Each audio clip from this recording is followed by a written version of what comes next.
You got a master cylinder here. I'm gonna try and dispel some confusion about this install with the F150 manifold here. It's not that difficult.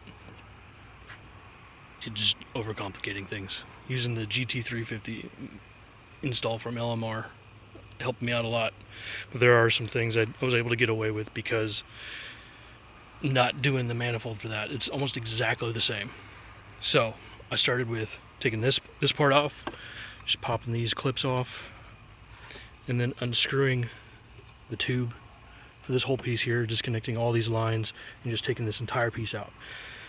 One thing you need to watch out for though is connections like this one, which has a pull-out tab. So, yeah, it's a pull-out tab, and then you pull that one out. This one, for the sound tube, it's just a clamp here, pull that out, set it off to the side, actually just bend this probably that way. Then you got this vacuum line, which goes to back there somewhere. But this one just pops off by pressing down on this. If you don't push it right and then pull out, it will break the retainer. So just be careful of that. This one's pretty straightforward. It's one of the PCVs on the driver's side. Just take the whole thing off. Just take that one off. Then come over here to the other one. Take off this one. I have the Ford Performance PCV catch can. That's what I was thinking of. Just take that whole thing off. You don't need it. For right now, at least. Then go ahead and disconnect the one next to it, which is this one. This is the other half of the vacuum line and goes back to the brake booster. It disconnects here. It's also a push pin. Come on, focus. There you go. It's also a push pin. This disconnects. This tube actually goes, hopefully you can see it, it goes all the way through there, and it actually goes in between the runners and the plenum of the intake. That one, I'll show you on the actual GT manifold. You have to kind of force it a little bit because the space is narrower here, right about there. But it will fit, so that's not going to be a problem. Took that out.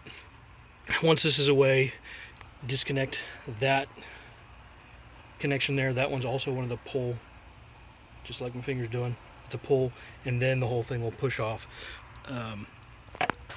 Yeah, pop off the red tab. It goes back, it goes to the right, and then pull the connection off. That's for the throttle body. Then you can take out the throttle body with the 4 bolts. That one just pulls straight off.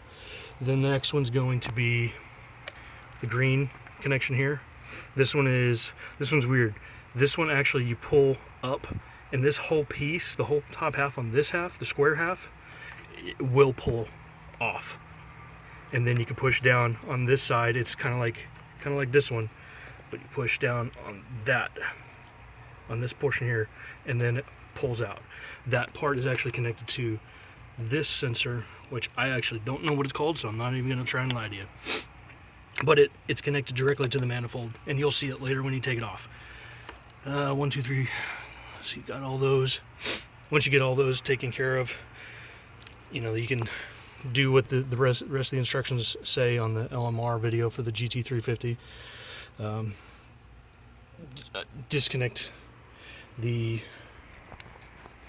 fuel pump in the back, in the trunk, not the trunk, back here, back there underneath the seat where my hat is. Run it till the car is dry, or just stops. Once it stops, you're good. Come over here, disconnect the battery. It's under here. 1, 2, 3. I have struts, so this thing won't come off completely, but it's under there. All you need to do, I think, is take off the excuse me, take out the negative. I mean, where else is it going to go? But the video says both of them, so do whatever you prefer. After that, then you can disconnect this, let some fuel out, put this line to the side over here. It's also one of these push downs, pull out. Oops, sorry. Push down right there, pull out, set it to the side over here somewhere, put a rag around it, and then you'll start disconnecting well, it kind of looks like that. It's where the engine cover would be next to. There's some screws there that this part actually goes into. These rails hold the what is that? Heater pipes, heater hoses. So, I mean, you don't have to disconnect those. You just got to take them out of the... There's a little plastic retainer here that you'll see. Then you move those to the side. Then you take the foam off.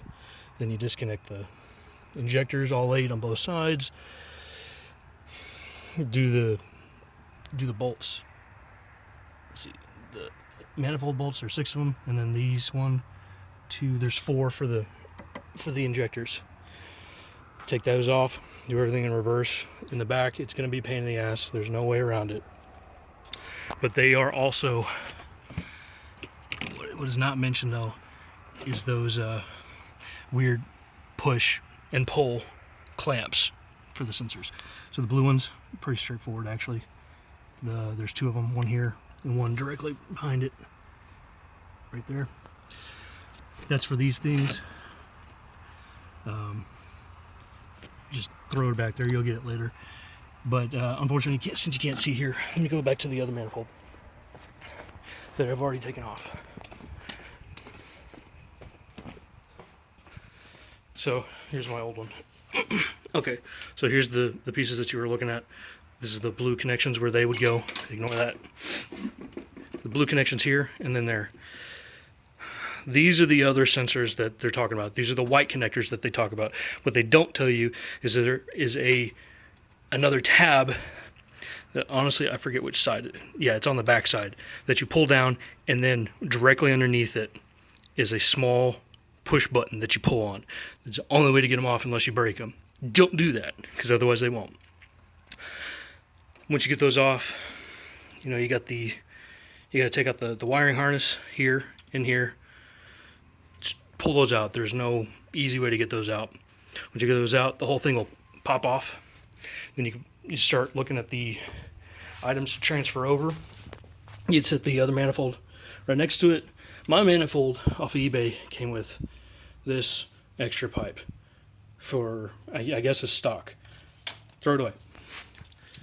Because everything's on here already. You ain't gonna worry about it. So, this one, the PCV itself, which really isn't a valve. Don't even know why they have it, but I'm not going to complain about it. Came with the car. Just to make sure that this one and the other one look exactly the same. Undo it. Make sure there is one there. Clean it off because it's got a rubber piece in there. Put it back on the other side. Same. You can use the same bolt if you want. Same thing here. That's where the green connector from earlier was that I don't know the name of. It's got a sensor right above it. It'd probably be right here, and then the connection's probably right here. So it's a vacuum line, obviously. So you just take that off your GT manifold, put it on your F150 manifold, straightforward, same thing. This one is the one of the hose clamps. Actually, I'm sorry, I forgot to mention that. Yeah, that's this one. This connection is for the brake booster. That one's kind of a pain in the ass. You need a long set of pliers to get that. Let me see if I can find them. You need a long set of pliers, probably needle nose, because there's 2 clamps on there. See if yeah, this one's got it. There's 2 clamps that you'll need to connect to down here and here. You have to press them at the same time and then pull up. See this? It looked pretty much like that. It was connected like that. Just pull it straight up. That goes back to the brake booster. The only other thing that was confusing to me was this pipe that came with the F150 manifold was connected back here via this one. It was just plugged in there, and then this was laid on top, kind of like that, going to the front. You know, it's kind of like that. But the GT manifold didn't have that. It still has that port. It doesn't have that port that needs to be plugged. It has this port, and then it has a hose that 90 degrees here, and then goes into there. That's what I was talking about earlier. It fits easily through here. On the manifold itself, it does not. So you kind of have to force it a little bit. It's not a big deal. It will fit. You won't break anything.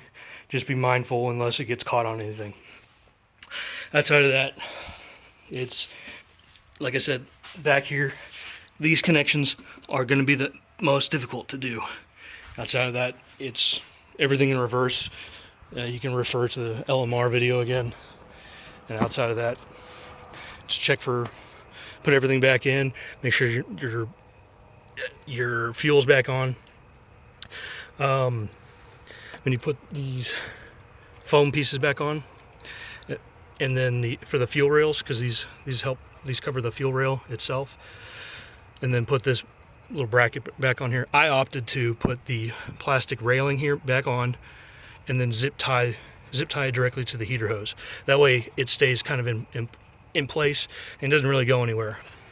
Unfortunately, there's no way to put the manifold back on because, I'm sorry, the engine cover, because the spots that were molded into the GT manifold are not there anymore, obviously.